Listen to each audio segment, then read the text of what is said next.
remotely.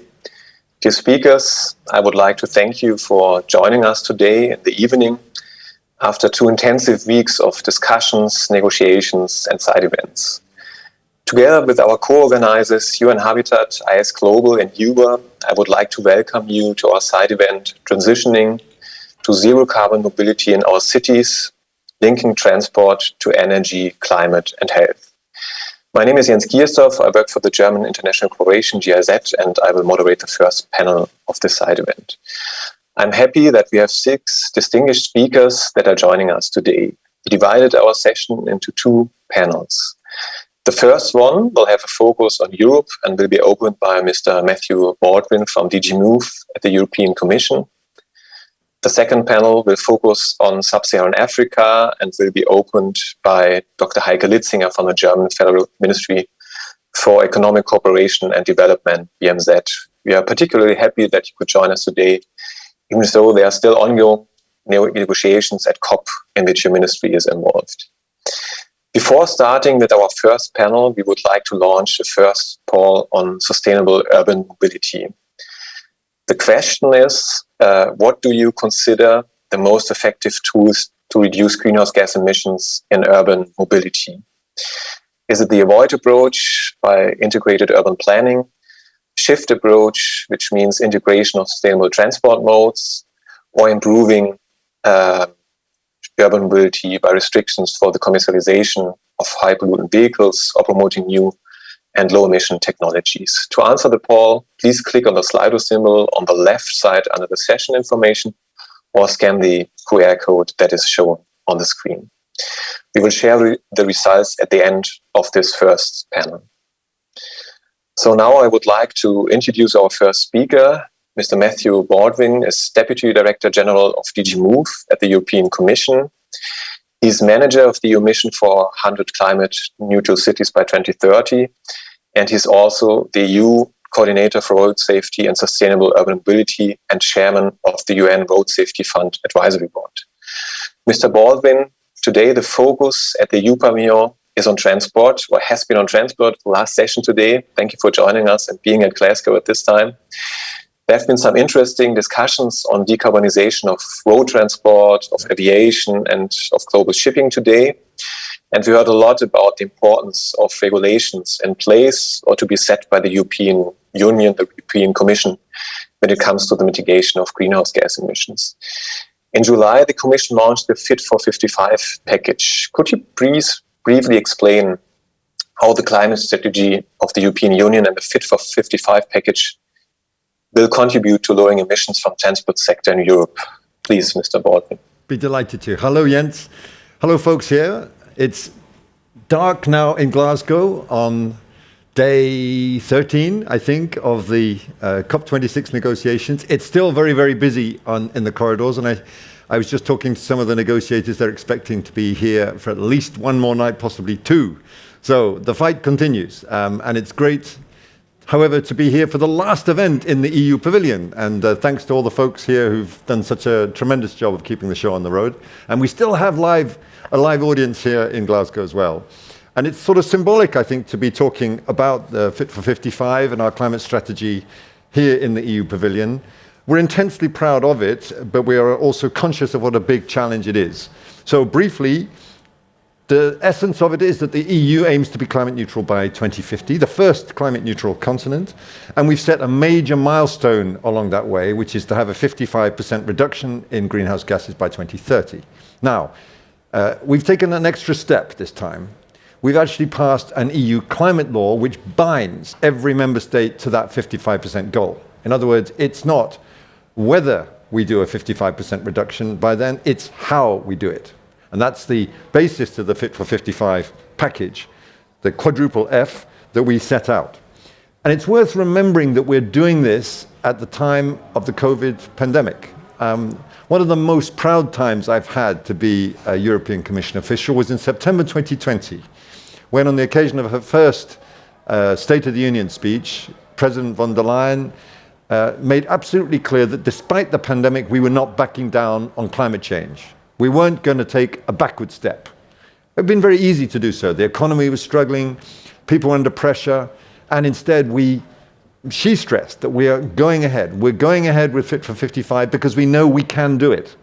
We've done the studies, we've done the assessments, and we know we have to do it. And we have to do it particularly on transport. It's a quarter of global emissions, and it's the only sector that's growing.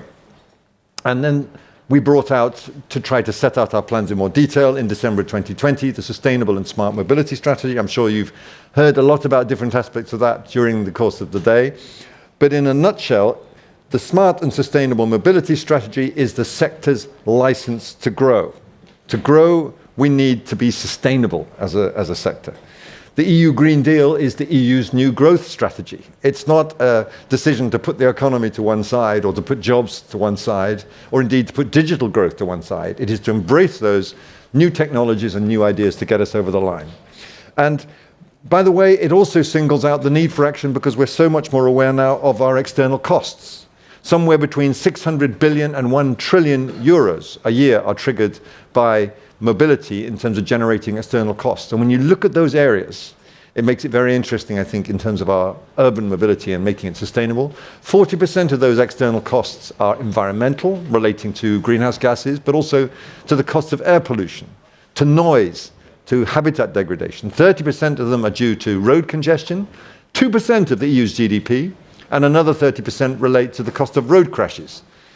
So if you look at those, and then you think about our urban mobility, it gives you some clues as to how we can find policies to move forward in the future.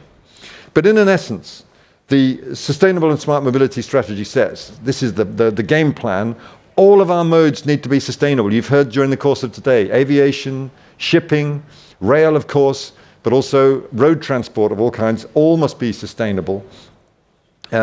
Public transport, active mobility will also be amongst the most usable, sustainable alternatives in the short run, and we need to incentivize those alternatives.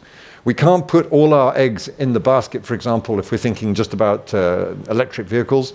We just can't focus on new ways of restricting vehicle emissions. We have to match that with an alternative fuels infrastructure, and we'll be doing that in the months to come with a new regulation on that.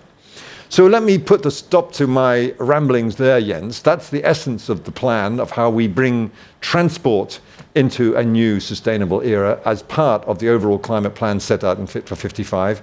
I could go on at some detail because we have 82 separate measures set out in 10 areas, but I suspect the audience will run from this building if I try to do that. So let me stop there.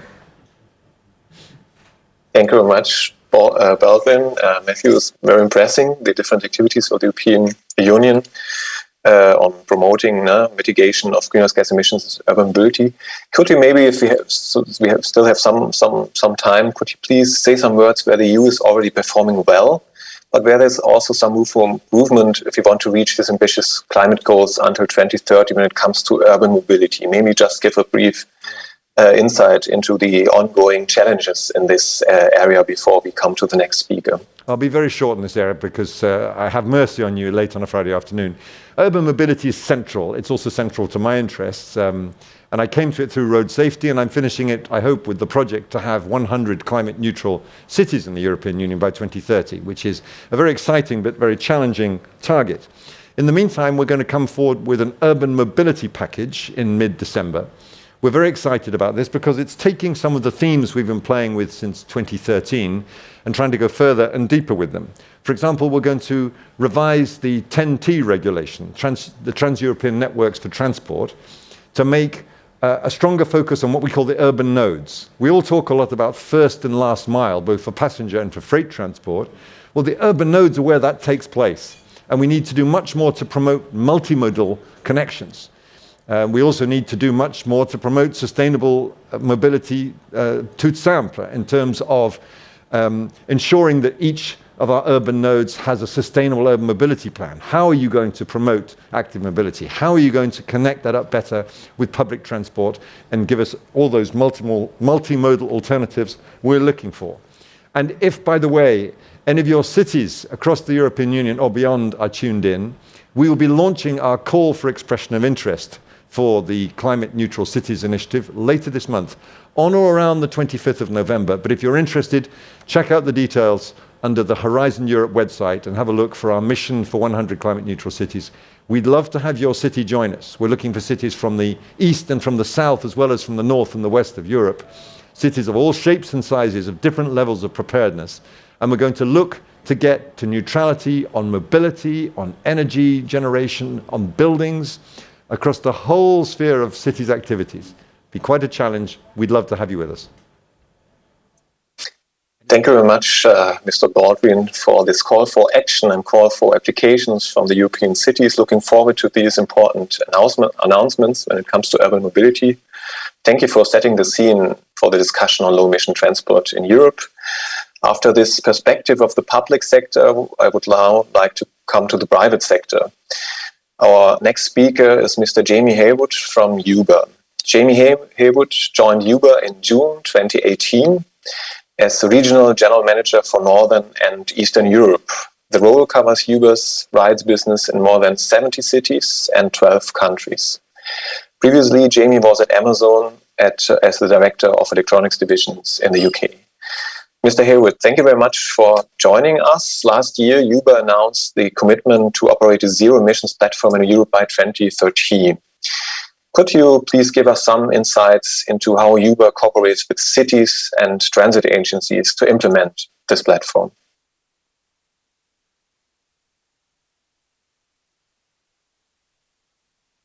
Muted. Absolutely. Thank you, Jens, and thank you, Matthew, for a very interesting introduction. So at Uber, we help almost 100 million people get around 10,000 cities, or urban nodes, as Matthew calls them, regularly. And we're very conscious that with the size that we are, come obligations, particularly as the transport sector is the worst performing sector of all of the sectors when it comes to its environmental impact. And so that's why we've made at Uber sustainability a company priority.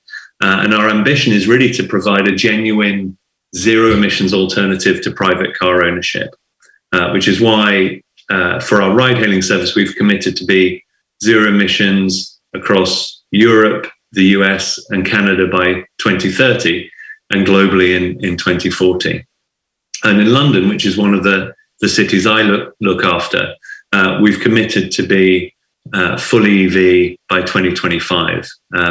So let me tell you about some of the things we've done there, because I think London is the bellwether for much of the change that's happening across Uber. A lot of the focus has come on providing active and shared transport options that are not based on cars. So we've expanded into different modes within the app. In the app, you can get access to bikes and e-scooters. In some cities, you can get access to Uber Boat, bringing sort of shared active options together. And we've also integrated real-time public transit options into the app in a number of cities in Europe, UK, and the US. What I want to spend most time on, though, is the electrification piece. So, and the progress we've made towards electrifying drivers' vehicles. And it's critical to realize Uber doesn't have a fleet of vehicles. So it's really all about drivers. It's about overcoming the barriers that are preventing them from switching. And really there's two big things there. First one is high upfront cost of moving into an electric vehicle, particularly when they're moving from a second-hand vehicle into what is now a new EV vehicle. And secondly, the lack of charging infrastructure. So let me tell you some of the things we've done. In terms of reducing the upfront cost for drivers to get into EVs, we launched in London and also subsequently in France our Clean Air Plan, which supports every driver when in upgrading to a fully electric vehicle. So as they are taking trips, a proportion of the money goes into an independent driver account that then saves towards redemption of an EV. And we've raised over $150 million so far to support drivers in that transition in those two cities. We've also partnered with leading manufacturers like Tesla, Nissan, Kia, Hyundai, and Arrival to try and make the most popular or the future EV models more affordable to drivers. We're also working to make EV earnings, to increase EV earnings. And so now in more than 100 cities across 2 continents, we have an Uber Green product, which means riders can now choose an all-electric or a greener vehicle. And that's good for riders, but it's also good for drivers, as it means that they will earn more. So in London, since we launched Uber Green in March 2021, we've doubled the number of EV trips in the capital. Drivers also tell us that access to charging is a real problem. So we're investing money in providing on-street charging near where drivers live, because many Uber drivers don't have access to off-street parking and their own driveways. So we've committed in London to investing £5 million in on-street charging infrastructure and are working with boroughs to try and make sure that that's put in the ground as quickly as possible. And electrification is very much a team game. So we're also conscious about building new partnerships with policymakers and cities across Europe. So we were delighted to see the European Commission recognize Uber's sustainability efforts by inviting us to the Green Digital Coalition earlier this year and the EU Climate Pact just a couple of weeks ago. And I think the results are starting to show. So when we launched the Clean Air Plan in London, we had only 100 fully electric vehicles. Today, that number is over 4,000. And just last month, more than 1 million EV trips took place in the capital of the United Kingdom. And what that means is now the average Uber driver in London is 12 times more likely to be in an EV than the average London driver. So it's a good start, but there's still a long way to go. And it matters because Uber's story is a mirror, I think, for wider society. The choices that Uber drivers face about when to upgrade and how to upgrade are the same choices facing millions of other people across the world. But Uber drivers are the early mass adopters. Uber drivers will drive more kilometers every year than the average driver, which means the economics of paying a bit more upfront for cheaper running costs work first for Uber drivers and other commercial drivers. So get it right for Uber drivers, and they can be the early mass adopters for the rest of the market. But critically, it's going to need cooperation between the public and the private sector. The reason why London's ahead is actually some very brave moves by Sadiq Khan, the mayor, to introduce road charging in London in 2019, 2020, that encourages people to get into EVs and penalizes them if they're not. So we're very positive about the opportunity for public-private partnership to encourage private investment in innovation. And things that governments and policymakers can do is remove outdated rules that create unnecessary trips, like return to garage, which is just outdated. After every trip, why do you have to return to a garage? Which is still true in some of the European countries. Make convenient charging a right to plug. The work that Amsterdam has done to give everyone access to a charger near their home is essential for helping upgrade, and also ensure that all drivers pay for using the roads and the congestion that they produce. It's a brave policy move, but it's something that I think Sadiq Khan in London has done, and we're starting to see the benefits. Thank you very much. Thank you very much, Jamie, for giving us these insights and showing how regulation from cities, from the public sector, can help promote the investments into cleaner technologies and also contribute to reducing greenhouse gas emissions. Thank you very much for these insights, Jamie. Now we heard something from the private sector, so I would like to come, last but not least, for this first panel, to the research sector and hand over to Professor Mark Nieuwenhuizen. He is a research professor and director of the Urban Planning, Environment and Health Initiative and the Air Pollution and Urban Environment Research Program at IS Global in Barcelona, Spain. He has a strong interest in healthy urban living. Mr. Professor Nieuwenhuizen, thank you very much for joining us today. Could you please say some words about the importance of active mobility when it comes to linking transport, energy, and health? Thanks so much, Jens, and great to be here and taking part in this panel. Unfortunately, many of us don't get enough physical activity for a healthy life. Probably only 20-30% of the population actually does. And the lack of physical activity leads to many diseases, including diabetes, cardiovascular disease, early mortality, Alzheimer, whatever you can think of it. So we need to have much more physical activity. And what is a better way than trying to build in active travel into your life, into your daily life, to give yourself more physical activity? And that's actually what we should be aiming for. Unfortunately, what we see is that our cities, or what we have created, is a large car dependency, and our cities are dominated by cars, and sitting in a car doesn't give you any physical activity. Unfortunately, the massive investments in asphalt, in the gas industry, and the petrol industry, subsidies for cars, etc., have led a system that is so reliant on the car. And there's been massive underinvestments in kind of public transport and active transportation.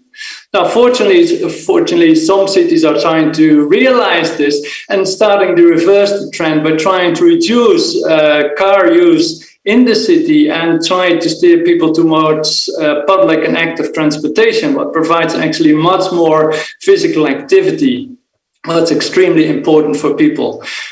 We've seen in many cities that now they're introducing cycling lanes. Myself, I'm from the Netherlands. I'm very biased in that way. And, I grew up with a lot of cycling lanes. In many parts of Europe, there are not enough cycling lanes, safe cycling lanes for people to go cycling, increase their physical activity.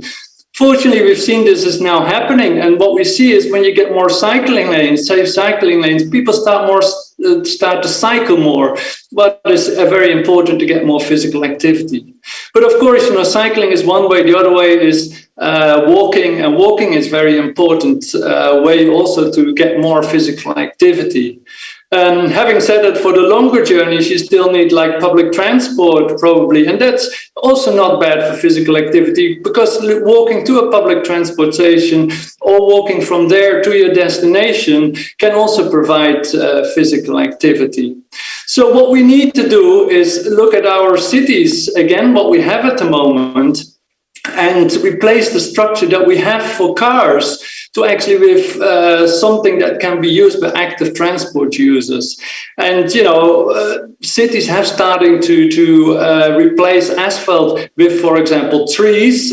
We know also that trees are healthy for you, to reduce the car space and also promote more cycling lanes and other pedestrian infrastructure to get people active. And I think that's very important, but we definitely should do more.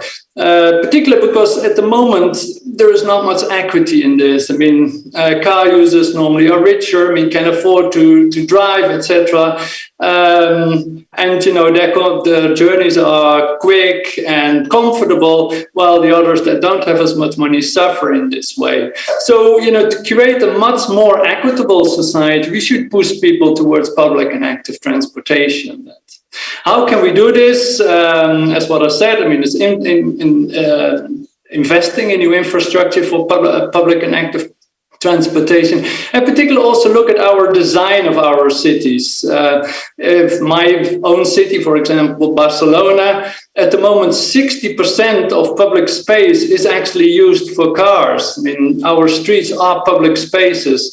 And we need to reverse that, because the majority of people actually use public transport and only a very minor part of the population uses the car. So we need to give much more public space to the active transport users. And that's being done by changing our urban design with the so-called super blocks or super EAs, where we cut off certain roads for cars and give them to active transport. So you're only allowed to walk or cycling to get through this particular neighborhoods. And I think this is a great model that should be repeated in other cities. But of course, we see other models as well, like, for example, Paris is going for the 15-minute city, where all our destinations should be within a 15-minute walk or cycling ride of our residences. So looking at our cultural events, work, shops, etc.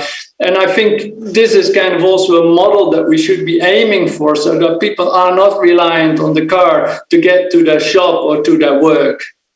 Finally, also another model is more the car-free neighborhood, like what we have in Vauban in Freiburg in Germany. It's a neighborhood for sustainable housing, a lot of green space, and it's a wonderful place to be there, and there are no cars allowed.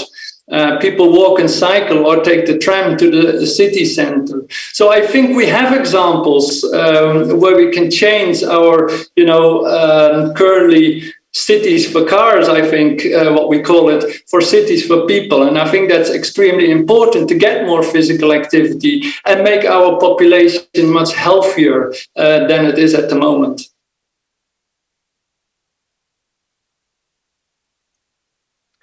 Thank you very much, Mark, for these insights and also for some examples. Not sure if you want to cite more examples of cities that are at the forefront when it comes to improving life quality and setting the scene for integrated urban planning.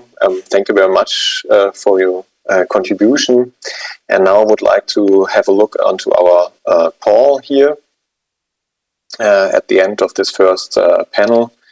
And we see that, it's quite balanced between the different answers. So I believe all of these different tools and measures, actions are needed and are important when it comes to reducing greenhouse gas emissions in urban mobility, improving quality of life. So there is, of course, no silver bullet when it comes to the transformation of sustainable urban mobility. I think we heard some interesting examples here from Barcelona in Spain, some announcements or future announcements that will be made by the EU when it comes to the regulation of urban mobility in Europe, and also some insights into the private sector that is investing and that is promoting the investment with the cooperation with other partners in public and private sector when it comes to the electrification of a fleet. So thank you very much for answering the poll and the participation here. And I now would like to hand over to my co-moderator Janine Tunis from UN Habitat for her to introduce the second panel of our session today. So Janine, the floor is yours. Thank you so much, Jens, for guiding us through the first panel session. And hello to everyone in Glasgow and at home. I'm joining you today from the ever-bustling Nairobi. So if you hear some ambient traffic noise, sorry about that. On behalf of UN Habitat, I have the honor of guiding you through the second session of this event that focuses on linking transport, energy, and health in Africa. UN Habitat is working on some EU-funded projects in Africa at the moment, actually, one called Solutions Plus and another Smarter Energy Solutions in Africa. Those projects build on an ongoing project funded by the German government called Urban Pathways. In all of these projects, we're looking at low carbon transitions in cities for transport, energy and waste, as well as the interlinkages between these sectors. So it's fantastic to be here and to guide this session today. I'm joined by three fantastic speakers who I'll introduce to you in just a moment. But first, just to get an idea of how many active participants we have, and of course, more importantly, to get your contributions to the sessions, we'll be launching a second poll in just a moment. We could pull up the poll. The question is, which options present a high potential for leapfrogging in the global south? We have integrated urban planning with a functional mix for cities and neighborhoods built from scratch. We have restrictions on the export and import of high polluting vehicles, integration of decentralized renewable energy production and non-formalized electric 2- and 3-wheeler services, and the formalization of transport systems and the implementation of electric mass transit systems. To answer the poll, as Jane's described, you can click on the symbol at the left or use the QR code on the screen. We'll have the results at the end of the session again. All right, now let's get to it. First, I'd like to introduce the speaker who will be addressing us. Primarily, it's Dr. Heike Litzinger. She's head of the Division on Environmental Policy, Urban Development, Mobility, Circular Economy, and Marine Conservation at BMZ. What a portfolio. Dr. Litzinger, BMZ is working together with several partner countries around the world when it comes to sustainable transport. Could you give us some insights into the main challenges and approaches, especially in sub-Saharan Africa? Thank you, Janine. Can everybody hear me so far? Thank you very much. So I understand my role right now here rather as a kind of a bridge, because we right now heard a lot about the new approaches we try to choose in the EU. I was very impressed of this lively input Matthew gave to us about the plans we have in the EU. We all have heard a lot about it, discussed it a lot, but then he made it even more clear which huge changes are awaiting us here. And I'm rather looking forward to the input from Uganda and Tanzania to really describe us the challenges in your countries. But my particular role will be to give us tiny little insight of how we tackle from our development cooperation perspective our cooperation with our partners in the South, especially in Africa, coming from our experience in our cities, where we, as we just described in the beginning, have made so many mistakes. That's why we'll talk about leapfrogging in the cities in Africa, which are still to be built, which are especially those secondary cities, which have a future growing very quickly right now, and where those planning mistakes Mark was talking about, where everything is focused on the car and how can we plan the city ideally for cars to move around in a smooth way, as we did it in the north in the 60s and 70s. And now we have this picture there, living with these cities, and see that it doesn't really work because we have too much traffic in the city, so it is not really mobile. Very often it's stuck. And we have this inactivity for those who are sitting in the cars, so it's not healthy for them, as Mark has described it. And third point, we have this huge challenge of the climate, the emissions which are bad for our climate, and who are really the huge challenge we are talking here in Glasgow about as well.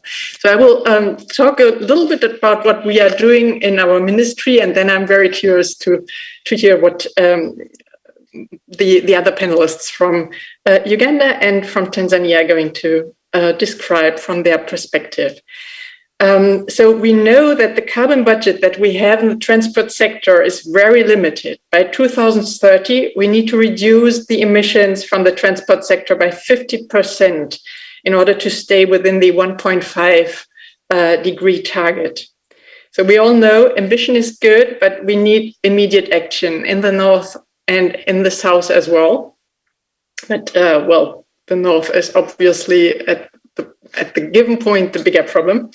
A couple of days ago, we had, during Transport Day, presented the TUMI Transport Outlook.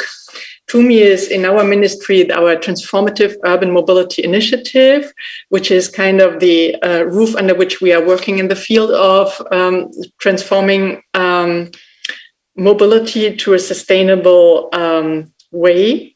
And this report was really an eye-opener for everybody in our ministry and working together with us in the field of urban mobility, because we have learned that the remaining worldwide carbon budget for transport up to 2050 is really limited. It's only 110 gigatons of CO2 equivalents if we are to remain within the 1.5 degrees target. To put that into perspective, the transport sector can therefore only emit an average of 3.7 gigatons per year, but actually it emissions about 8 gigatons. That's what we had as emissions in 2019.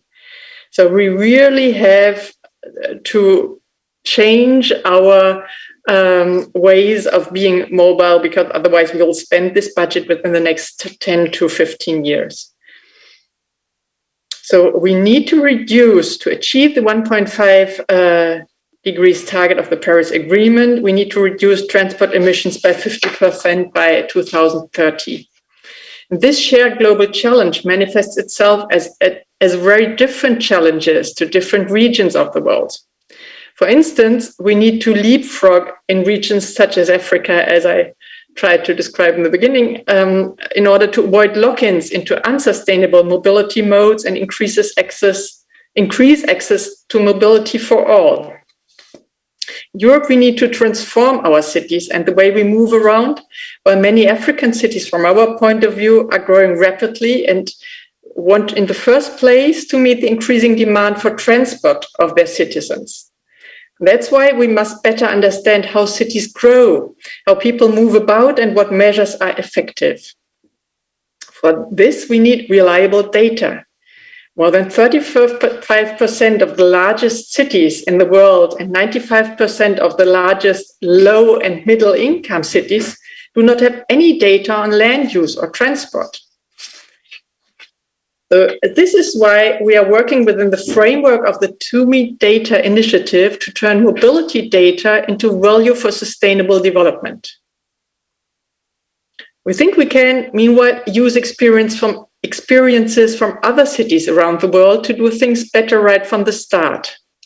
We have, therefore, our TUMI eBus mission, with which we are supporting 20 deep dive cities around the world, 3 of which are Nairobi, Kampala, and Durban, located obviously in Africa. In these cities, the TUMI eBus mission is working closely with city administrations to support their readiness for deploying e-buses in their cities. Overall, we need to join forces to transform the transport sector globally. We believe that there is a lot of potential to cooperate with European partners in Africa. The key challenge in sub-Saharan Africa cities remains, from our point of view, the implementation of sustainable transport system in the face of specific regional and local conditions, such as the high informality of the sector. With our TUMI initiative, we have been able to tackle some of the challenges. In Cape Town, for example, we have supported Open Streets Cape Town to promote active mobility and inspire other African cities. In Dar es Salaam, we have supported the development of the Dar City Navigator app to provide real-time information for citizens so as to enable a better commute for them in their city. And right now, we are in the process of carrying out a study on collecting data to better understand the disparities faced by women in transport in sub-Saharan Africa under our initiative, Women Mobilize Women. To sum up, our engagement in the transport sector is continuously growing and becoming more and more diverse, but so are the challenges, especially in sub-Saharan Africa. We need to join forces and, together with our partners, tackle the challenge to decarbonize transport globally. And I think personally that we can learn a lot from maybe the leapfrogging efforts and results and successes, which we might see in the future in our African partner countries. Thank you very much. I'm looking forward to your input. Thank you so much, Dr. Litzinger. Thank you for your contributions. I particularly like the focus on learning from past mistakes so we don't spend the last of our transport carbon budgets. But most importantly, understanding the needs of different regions and really paying attention to the fact that they're unique and we need reliable data to take action. Let's chat a little bit more about skipping inferior, less efficient, more expensive, or more polluting technologies and get into learning from past mistakes. Next, let's chat to someone that I believe knows better than most that sometimes the best technologies are not all that high-tech. Joining us from Kampala, Amanda Ngabarino, an urban planner and lecturer from Makerere University and bicycle enthusiast. Welcome, Amanda. Having seen Wednesday's COP26 session on women leaders transforming street design, my first question to you is twofold. What do you think is the most untapped transport resource in African cities? And what can be done to make sure this resource is valued and invested in? And then the second component, what can be done to make it more inclusive? Over to you. Thank you, Janine. I'm very happy to join in this conversation about the future of our cities all over the world. The previous presenter has mentioned about something about the past mistakes. Unfortunately, we are copying the past mistakes of the Western world and applying them to the African continent. And this is not going to help us. For instance, NMT in African cities is luckily very powerful and very common. Most of our cities, about 60% people are commuting on foot. That is the smartest you might have in the world, which is something very good for climate change action, but it is not out of choice. This is where our fear should be. The majority are walking, are cycling, not because they want, not because they have other options and they have preferred that one, but because they have been locked up in a jail kind of how to move, which is really something that is directly facilitating all the climate change we are seeing. There is still a major mismatch between the investment priorities and the real situation. If 60% of the people are walking and you still see a big budget going to the motorization and facilitating the car, that's a terrible mismatch facilitating climate change instead. Uganda's capital, for example, it's very difficult and rare to see a woman on the bicycle. I think this is terrible because we have a high percentage of women moving. Women make more trips statistically, taking children to school, although schools are now closed, but it's not going to be the future because they still have other chores to do, like going to the markets, taking goods to the markets, facilitating family trips, shopping. So they need to be facilitated more. Unfortunately, you might not see a woman on the bicycle. That's why we still make news when we go on the bicycle. Until we stop making news, we will see that really we are taking action towards climate change. This is something that has to be not only in the policy, but also for mindset change. Why should we still see a skewed investment whereby governments are quick to respond to infrastructure designs for motorization or to facilitate the car? The car-centric approach is directly kicking out a large population of people from walking, from cycling, and we are seeing that the motorization rate is actually increasing. Whereas everyone seems to appreciate the benefits of active mobility, they don't seem to relate quite well with the impact that could have on climate change, because the active mobility numbers that we see now are not for climate change, they are for survival. And this is something that the Global South presents, and it's a little different, or actually very different from what the North is experiencing. The North is kind of experiencing it by desire, but the South is experiencing it because they are unable to do it differently and they have to move. There is a big gap between talk and action. Yes, we are talking about climate change, we are talking about active mobility, sustainable transport, but we are doing so little in terms of action. And this is because mobility needs are pressing, but not pressing as enough as hunger, disease, poverty. So our priorities are skewed towards major and obvious issues rather than climate change action. So the model choice that one makes is not because they want to save the environment for climate change action, because they have to go somewhere and that's the only way they have to get there. So this is a difference that we need to put into perspective when we're telling people to walk or ride for the future of our environment. But we also have an attitude issue, Janine, that there are environments, there are neighborhoods that have very safe infrastructure, and those neighborhoods are actually for the rich. The rich who should understand that active transport is also good for the environment, but you will not see a big population of people there. They actually drive. So this is a mismatch again, that the rich environs seem to facilitate good walkways, but they don't have the demand. And I think this is where we get it wrong. So we need to switch the facilitation from the haves neighborhoods to the have-nots. And this I've seen in most African cities, something that I think it's not nice now, but we still have a very big opportunity to do it right. The wealthy and planned environs turn it around and do it. They can ride, they can walk, because they should understand, and they are the major polluters. The 60% commuters are people who are staying in the neighborhoods that are a little bit deprived, and so they really cannot be blamed, but yet they contribute a lot towards climate change action indirectly. So that's something that we need to look at. There's a risk that this resource, Janine, is lost because the 60% will not stay where they are because it's not comfortable. As they get better, as their economic status improves, we are going to lose them. The future is at stake. And unless we think right now and act, we are going to lose them, because the infrastructure they are using is so demeaning. It demeans the human integrity. It's not something that one would like to stay in, not even for climate change action. So the NMT users, there's still a big opportunity for them to be linked to public transport. Fortunately or unfortunately, we still have a lot to do for public transport. So that's a big opportunity to do it right. Like Dr. Haik mentioned, we can leapfrog, and Africa can actually do it, and we score highly compared to most of the countries in the Western world. Climate change is real, but it's not as felt as the other needs. So facilitating motorization by our governments, Janine, is actually encouraging climate change. Why would a car be a symbol of status? If it's not a symbol of status, why would governments focus on facilitating the car-centric approach?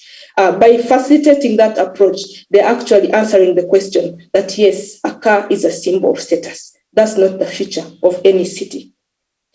The citizen walking or riding is treated as a third world or a third-class citizen. That means they will switch to a first-class citizen, and that is a car user.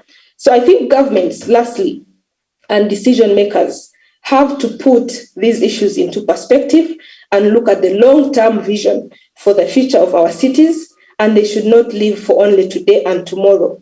The desired results will be achieved if we make and form meaningful partnerships that share our vision for the future, but also the decision makers have to be bold. They must take bold decisions. And Kampala has done it because we have implemented the first non-motorized transport corridor.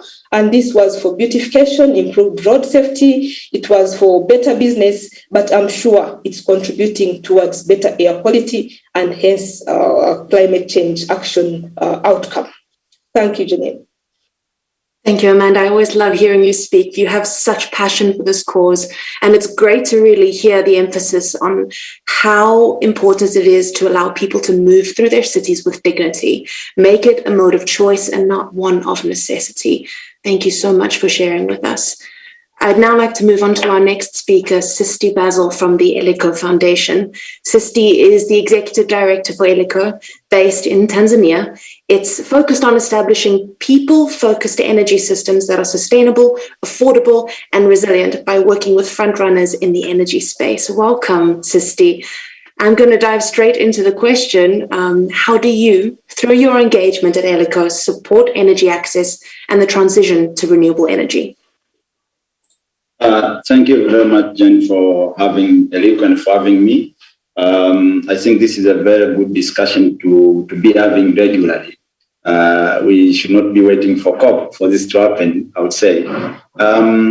We at Eleko, we have seen what climate change have done, both in urban and rural areas. So most of our projects are renewable energy related projects. So we are doing retrofitting mostly on already existing, for instance, fossil-powered pump.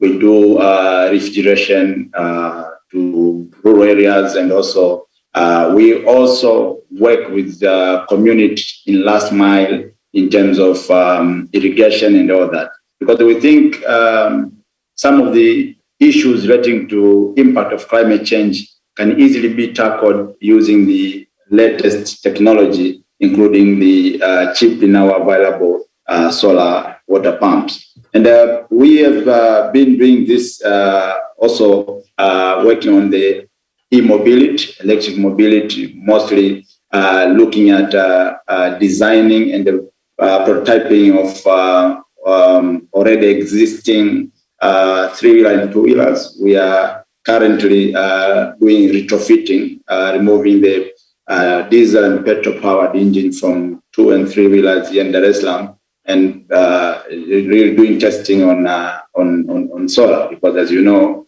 Dar es Salaam and Tanzania in general, we are very much blessed with sunshine all over the country. So some of these issues we are doing not because of the push, because we have seen some of the impact.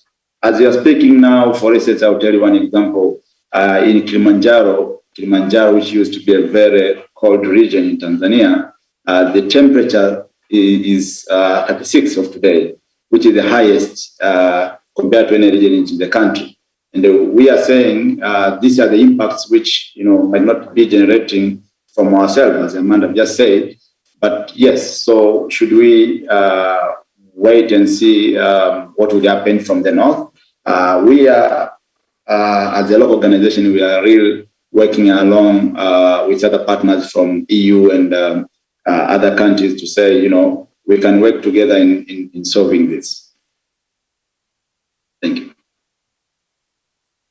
Thank you, Sisti. It's great to hear that you have such a diverse portfolio, and I loved that moment when you said we're blessed with sunshine. We should take advantage of that. I just wanted to ask a follow-up question for you. What do you think can be done to strengthen the relationship between policy and implementation in the energy and transport sector going forward?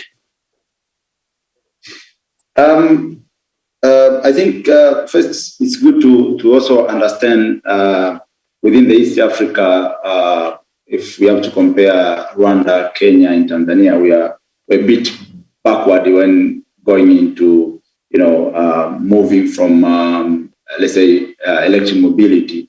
But in terms of renewable energy and mini-grid, we have been very far, And looking at what Amanda was saying, you see, I think the integration and the strategy of policy needs to be really looked into.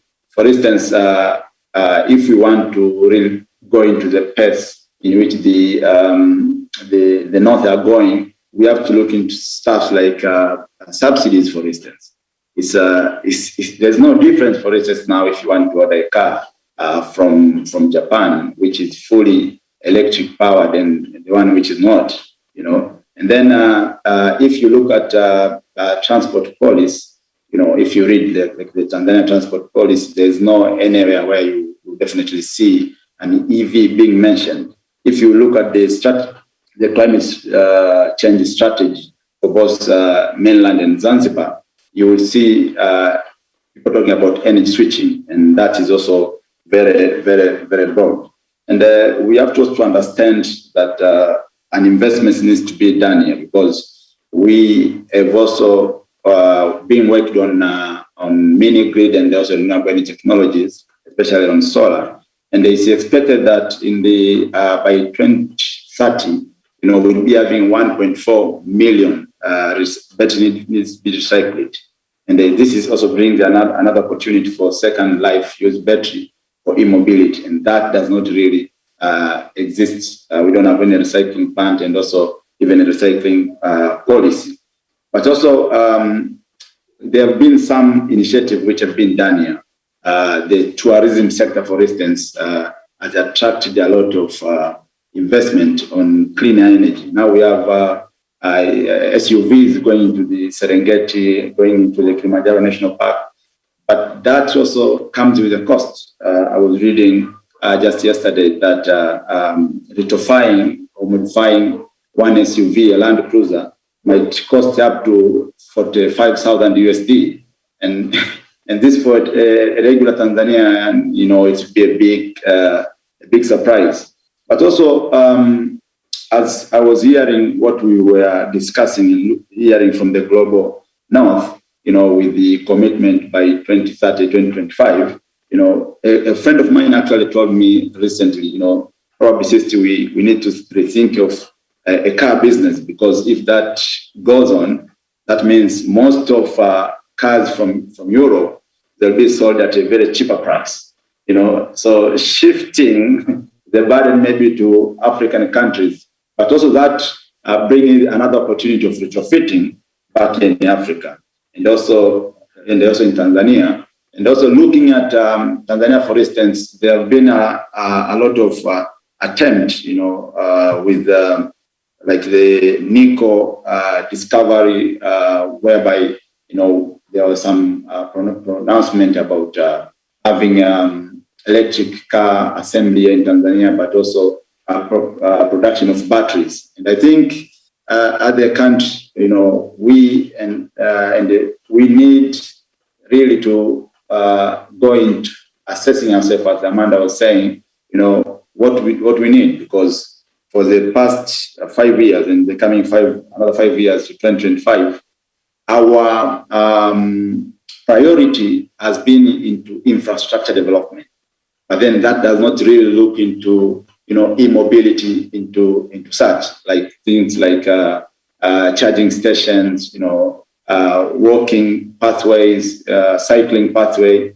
It was about, can goods come from the rural areas to urban areas? And I think that's also a big priority. But from 2025 to 2030, I think that's when we will also start talking about, e-mobility and all that. But good thing, and this will be my last thing, is, we are seeing companies across neighboring countries like Opibus. They've actually received a huge funding of $7.5 million US, and they are building a factory in Kenya for 3-wheelers and also vehicle conversion. And we think this also might kind of split to other neighboring countries in terms of technological innovation, and also maybe buying all these stuffs at a cheaper price, because as of now we are almost exporting everything relating to Thank you. Sisti, I'm so sorry to interrupt you, because I can see that you two are very passionate about your subject,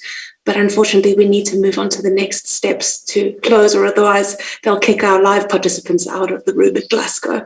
Thank you so much. I really appreciated your response and how you pulled in the fact that it's not just about the right policies and incentives, but also about making it affordable for everyone.